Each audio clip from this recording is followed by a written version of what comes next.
अगर मेरे सफ़र की बात करूं कि मैंने कहां से स्टार्ट किया, कैसे कैसे आगे बढ़ी, कितने लोगों ने सपोर्ट किया, तो बहुत से लोग हैं जिसका बैक सपोर्ट मुझे मिला। सब ने मिल के अपने आशीर्वाद और प्यार के साथ यहाँ तक मुझे पहुँचाया है।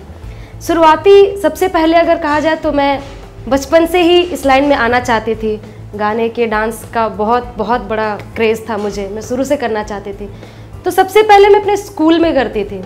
जैसे स्कूल में फेस्टिवल्स होते हैं, 15 अगस्त, 26 जनवरी, टीचर्स डे, एक्सेट्रा एक्सेट्रा, तो उस वक्त से मैं परफॉर्म करती थी अपने स्कूल में।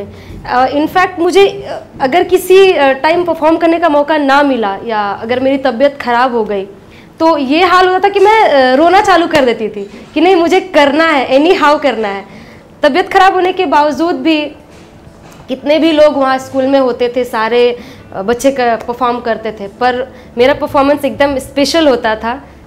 मेरे सर जो मेरे टीचर थे, सभी लोगों ने मुझे बहुत सपोर्ट किया। वहाँ से मेरा ये स्टार्ट हुआ सफ़र कि कैसे कैसे आगे चलना है, करना है। देन धीरे धीरे सारी चीज़ें आगे मिलती गई, सबका सपोर्ट मिलता गया, पब्लिक का प्यार मिलता गया, और आज मैं जो हूँ, यहाँ हूँ, सब आप सबकी बदौलत है।